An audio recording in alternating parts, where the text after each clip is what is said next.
Halo semuanya, pada kesempatan kali ini, saya, Sinclair Collins, beserta rekan-rekan saya, Leo Malvin dan Daniel Noveno Windanu, akan menjelaskan tentang inovasi-inovasi yang telah kami kemas dalam bentuk aplikasi yang kami namakan Control It.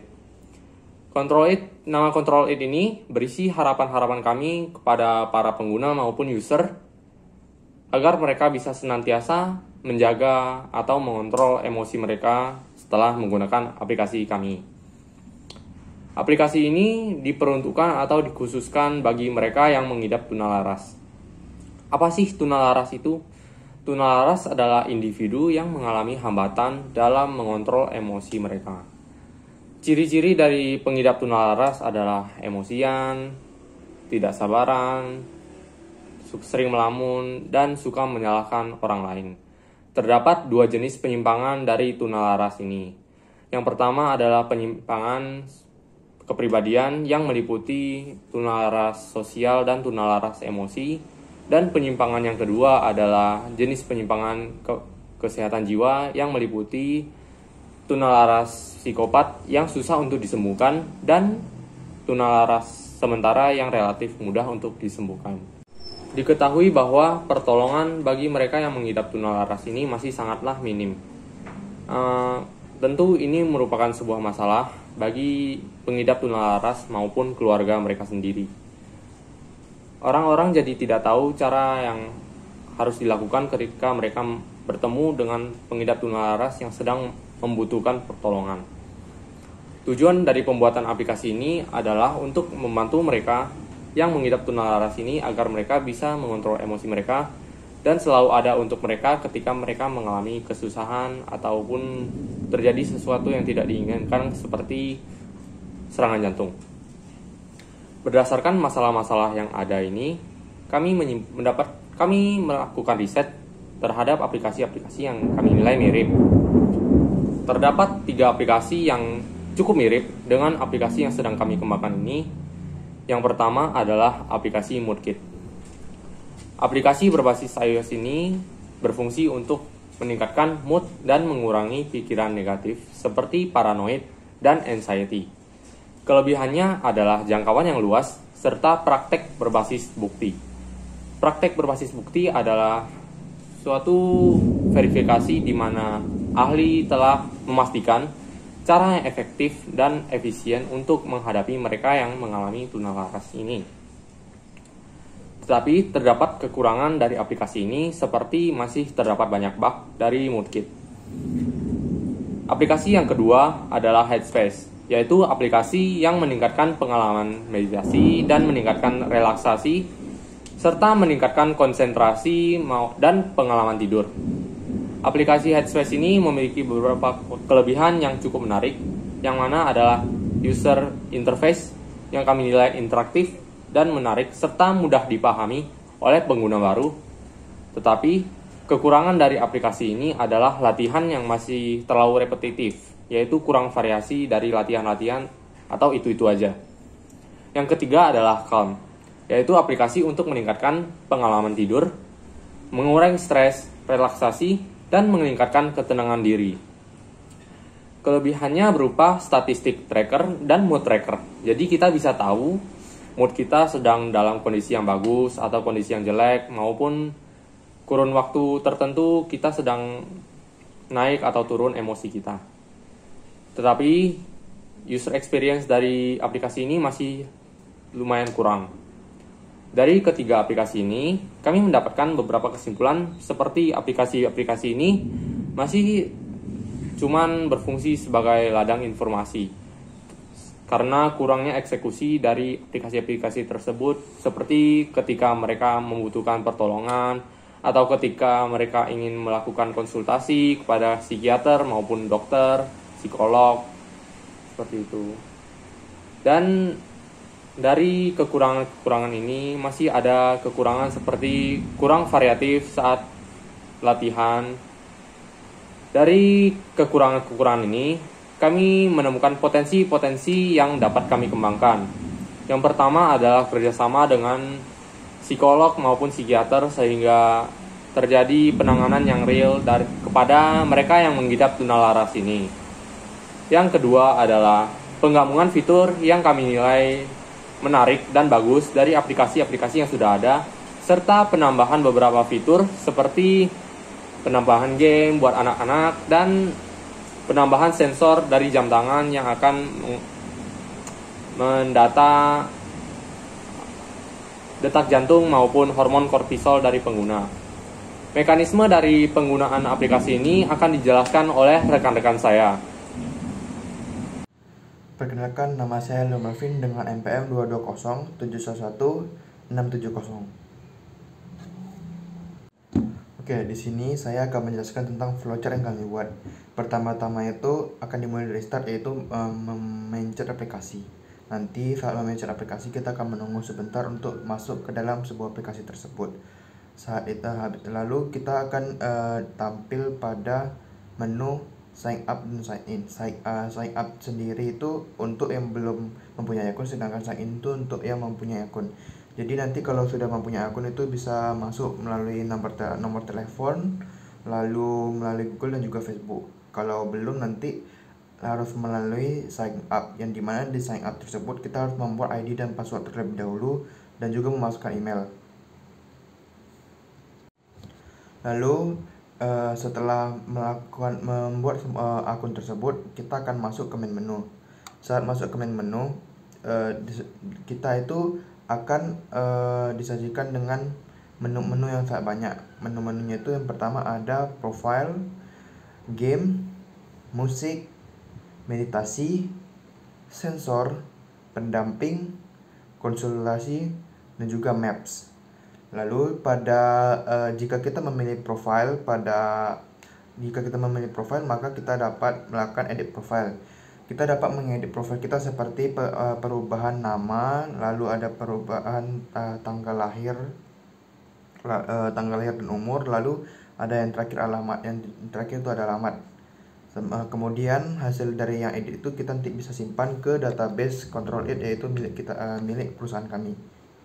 Setelah itu, jika sudah selesai, maka pengeditan tersebut akan masuk ke main menu. Jadi nanti di main menu itu ada profil kita sudah tercantum gitu. Lalu kita akan masuk yang ke game. Di menu game ini itu kita akan disuruh memilih beberapa game.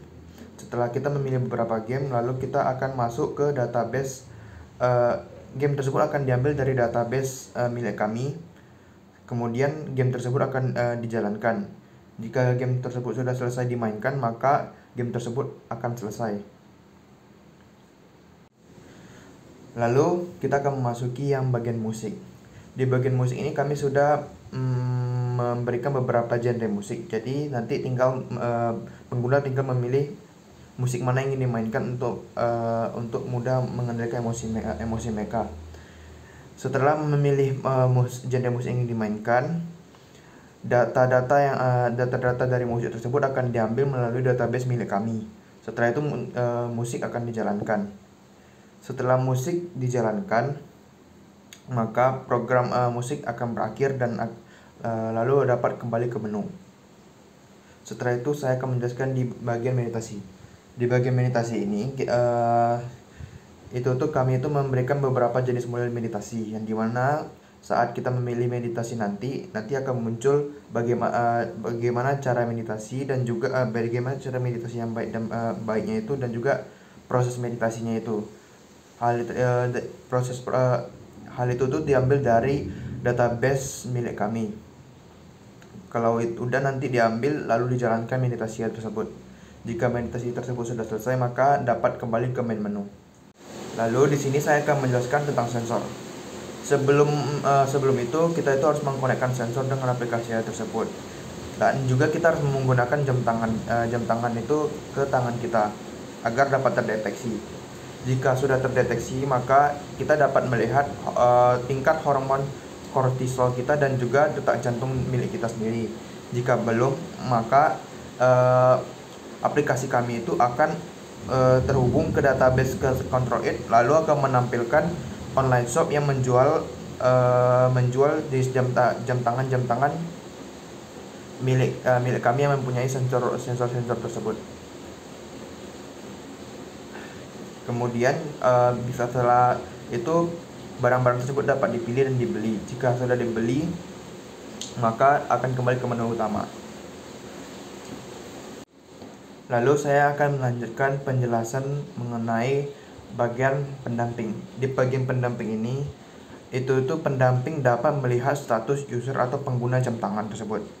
Pada bagian pendamping, pendamping dapat melihat interaksi-interaksi yang lainnya dan juga dapat melihat informasi yang lebih.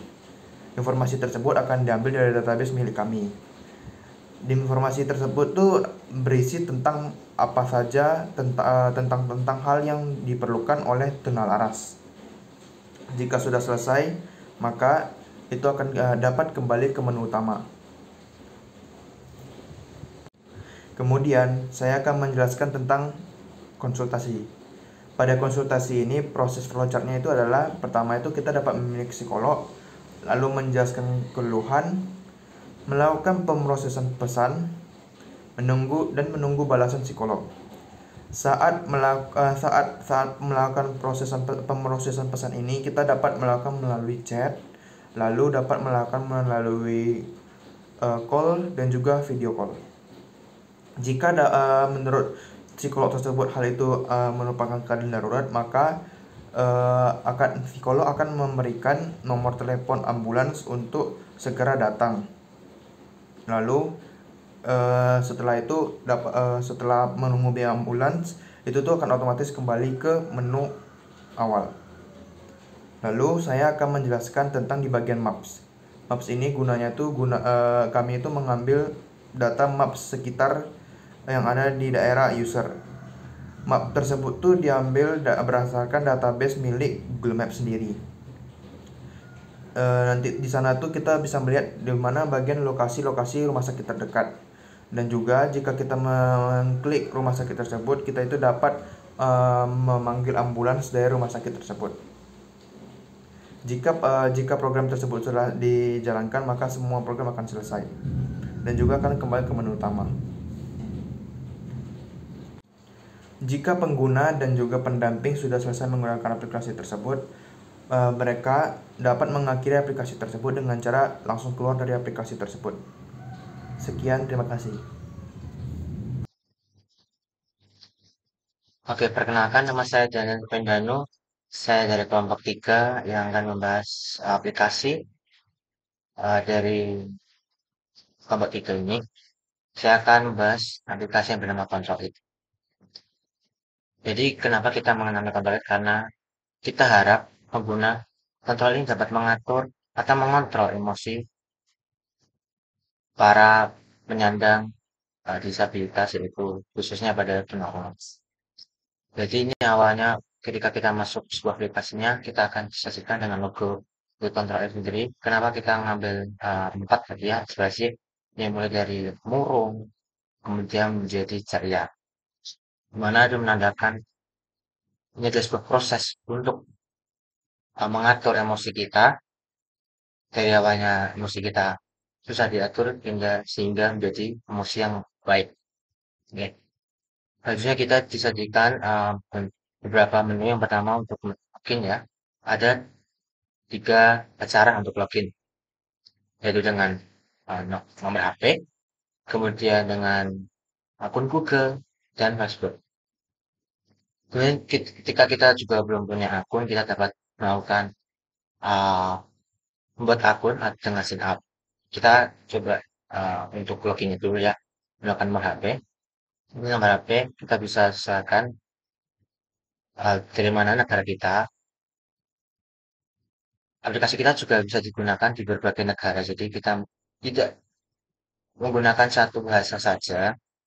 Sebetulnya kita bisa menggunakan bahasa Inggris dan lain-lain. Nomornya juga bisa mengikuti.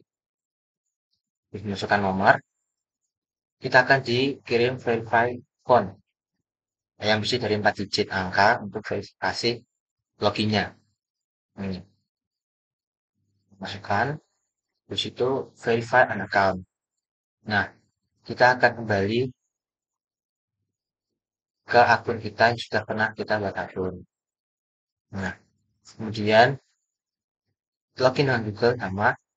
Ketika punya akun juga langsung masuk akun, pilih akunnya, kemudian next, next, itu dan sedikit login. Kurang lebih sama. Nah, kita coba pakai cara yang terakhir. Loginnya itu pakai ini ya, pakai Facebook. Oke, Facebook.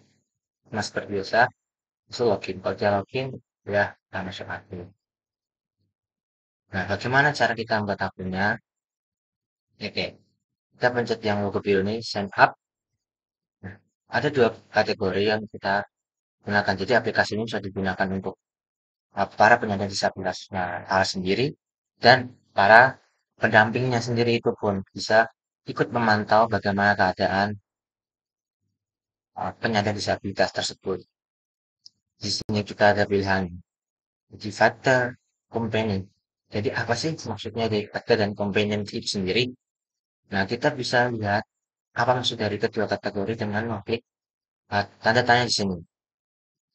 Nah, dia ada dua kategori. Jadi factor ini adalah para penyandang disabilitas selaras yang akan kita bantu menggunakan aplikasi ini. Dan komponen sendiri ini adalah pendamping dari si factor, bisa anggota terdekat, khususnya anggota keluarga yang terdekat dengan penyandang disabilitas sendiri.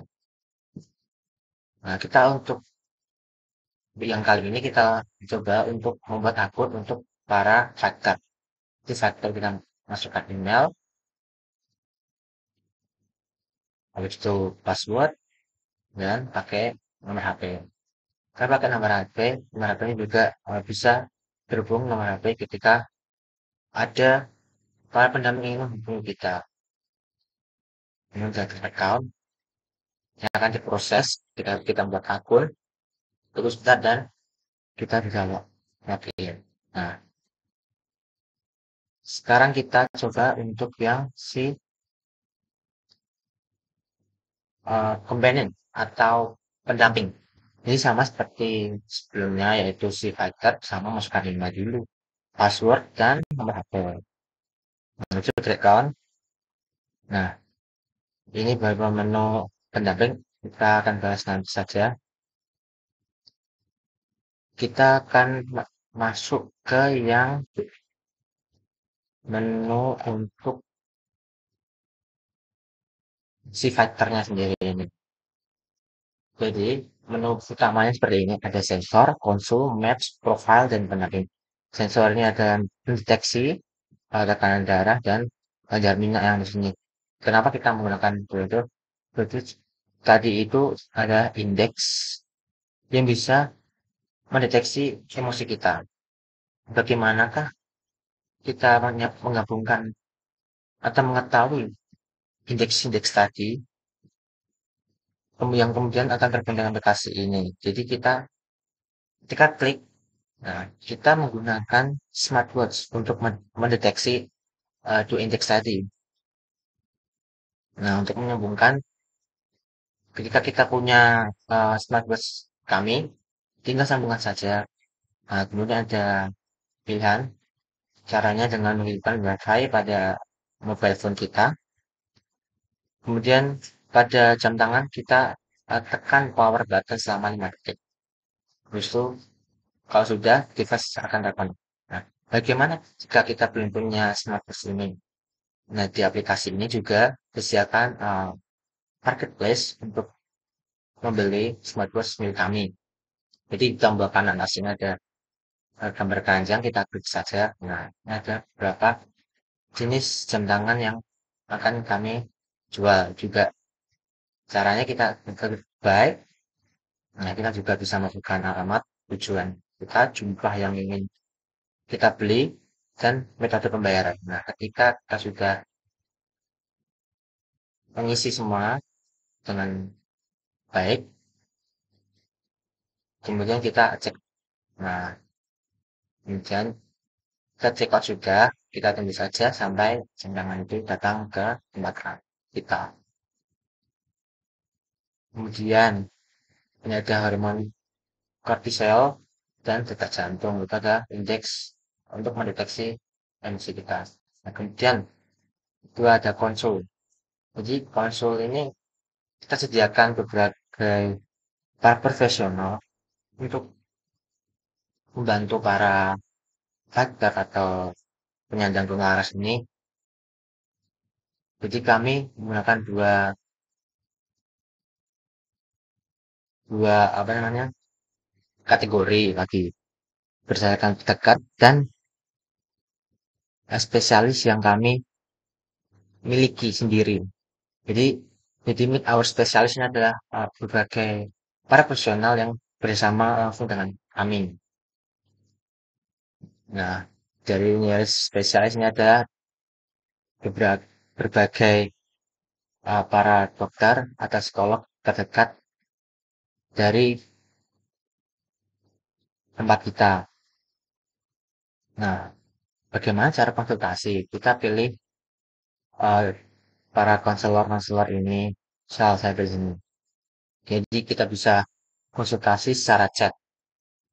Tidak hanya itu, kita juga bisa sesi lewat telepon ataupun lewat video call. Kami menyediakan video call ini agar lebih ekspresif, agar psikolog dapat mengetahui bagaimana keadaan kita sebenarnya. Nah, setelah sudah kita ke Maps. Selanjutnya kita ke Maps. Maksudnya adalah bagaimana aplikasi kami menemukan lokasi rumah sakit terdekat ketika dibutuhkan saat keadaan darurat. Lain seperti aplikasi Maps biasanya, ada rute juga, kemudian ada profile. Profile kami juga dapat edit nama, tanggal lahir, jenis kelamin, sama alamat. Yang terakhir, ini pendamping. Pendamping juga kami beli icon yang besar karena apa? Pendamping ini ketika para penyandang tunaras ini mengalami suatu keadaan darurat, mereka dapat pendamping langsung dengan klik gambar ini. Jadi pendamping ini ada dua icon sini yang berhubung ke kontak-kontak para pendamping seperti ayah, ibu, dan saudara-saudara yang lain. Ini kami juga menyediakan beberapa terapi untuk para penyandang tunaras, meditasi, game, dan musik. Di meditasi kami sediakan berbagai jenis meditasi yang cocok digunakan para si biker ini. Kemudian ada game-game yang dapat meluapkan emosi juga atau menenangkan emosi. Kemudian juga kami sediakan game, maksud saya kami juga sediakan musik, musik klasik, alam, musik pop, dan lofi. Jadi kita akan melihat musik, ada berbagai jenis musik, kita juga ada meditasi. Nah, meditasi ini ketika kita klik linknya itu akan terhubung ke video YouTube. Nah, sekarang kita ke menu utama untuk para pendamping. Email, password, modal. Nah, di sini pendamping menunya agak berbeda. Jadi di sini ada informasi detak jantung yang terhubung langsung dari pendamping dari penyandang tunaras tadi.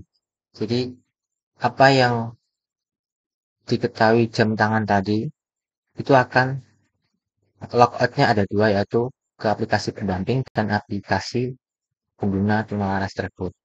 Ada konsul, sini ada menu untuk jadwal konsultasi, kemudian ada rumah sakit terdekat,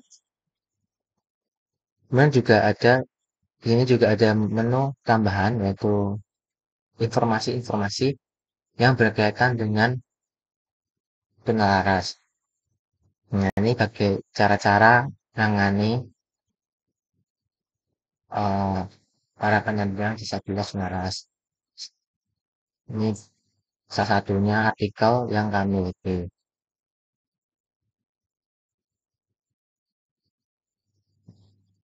Oke, segitu saja untuk penjelasan aplikasi.